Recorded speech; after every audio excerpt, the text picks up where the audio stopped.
அனைவருக்கும் வணக்கம். மீண்டும் ஒரு காணொளியூடாக உங்கள் அனைவரையும் சந்திப்பதில் மிகுந்த மகிழ்ச்சி. இன்றைக்கு ஒரு கதையூடாக உங்களை சந்திக்கிறேன். ஒரு சின்ன குட்டி கதை. எலி ஒன்று என்ன செஞ்சிச்சான், ஒரு வைர வியாபாரி வீட்டில் எலி ஒரு வைரத்தை விழுங்கிட்டு என்ன செஞ்சுட்டான், அவங்களோட களஞ்சிய சாலைக்கு ஓடிட்டு. இப்போ எலியை எப்படி பிடிப்பீங்க? அப்போ வைர வியாபாரிக்கு எந்த எலி இப்படின்னு ஒன்றும் தெரியாது. எலி பிடிப்பவர் ஒருத்தரை கூட்டிகிட்டு வந்து பார்த்தா அந்த களஞ்சி சாலையில் நிறைய எலிகளாம். எந்த எலின்னு பிடிக்கிறதுன்னு தெரியாமல் இருக்கா. வைர வியாபாரிக்கு சரியான கவலையாம். விலை உயர்ந்த பொருள் அல்லவா, எப்படின்னு கவலையாக இருக்கும் தானே. அப்போ எலிகள் எல்லாம் ஒன்று கூடி அங்கிட்டு ஓடுதான் ஒன்று பிடிக்கவே முடிக்கலையாம். நூற்றுக்கணக்கான எலிகள், பார்த்தா கொஞ்சம் எலின்னு நினச்சிருந்தா நூற்றுக்கணக்கான எலிகள்.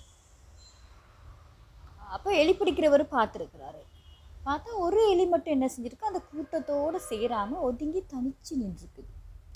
இப்போ எலிகளெல்லாம் கூட்டம் அங்கிட்டு திரிகிறேன்னு ஒரு எலி மட்டும் சத்தலாமல் நின்றுருக்கிறார் ஒரு பக்கமாக ஒதுங்கி.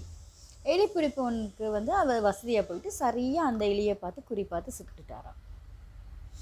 சுட்டுட்டு அதுக்குள்ளே வயிற்றை கிழிச்சு பார்த்தா அந்த இருந்திருக்குது அந்த வைரம். இவருக்கு ஆச்சரியம். யாருக்கு? வைர வியாபாரிக்கு. எப்படி இந்த எலி இருந்தது, எலி வயிற்றுக்குள்ளே இருக்குதுன்னு நீங்கள் சரியாக கண்டுபிடிச்சிங்க அப்படின்னு கேட்டாராம். அப்போ அதுக்கு எலி வியாபாரி சொன்னாராம், வைரம் விழுங்கிடுச்சு தானே, அப்போ புது பணக்காரனாக ஆகிட்டு, அதனால அந்த எலி தன்னை புது பணக்காரன் அடையாளம் காட்டிக்கிறதுக்காக தனிச்சு நின்றுது, அதனால தான் நான் இலகுவாக அதை பிடிக்க முடிஞ்சது அப்படின்னு சொல்லிட்டு. அதாவது இது ஒரு நகைச்சுவைக்கான கதையாக இருந்தாலும் உண்மையில் எங்களுடைய சமூகத்தில் சிலர் திடீரென்று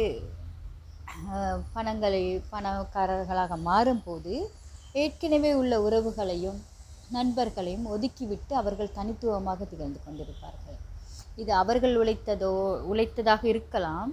இருந்தாலும் திடீரென்று அவர்கள் பணக்காரன் போது எல்லாவற்றையும் மறந்து விடுவார்கள். நாங்கள் வறுமையில் இருக்கும் போதோ அல்லது சிக்கலில் இருக்கும் போதோ பிரச்சனையில் இருக்கும் போதோ எங்களுடன் யார் வந்தது என்கின்ற நினைவை நாங்கள் எப்பொழுதுமே கொண்டிருக்க வேண்டும். இந்த எலியை போல் தனித்திருந்தால் எங்களுக்கு ஆபத்து விளையும் என்பதற்காகவே இந்த குட்டி கதை. அதனால் நாங்கள் எப்பொழுதுமே என்ன வந்தாலுமே ஆடம்பரமோ அல்லது தனித்து இயங்கக்கூடிய ஒரு நிலையோ தவிர்த்து எல்லோருடன் இணைந்து செயல்படுவோம் என்பதை தான் இந்த குட்டி கதையூடாக நான் உங்களுக்கு கூறியிருக்கிறேன். நன்றி, வணக்கம்.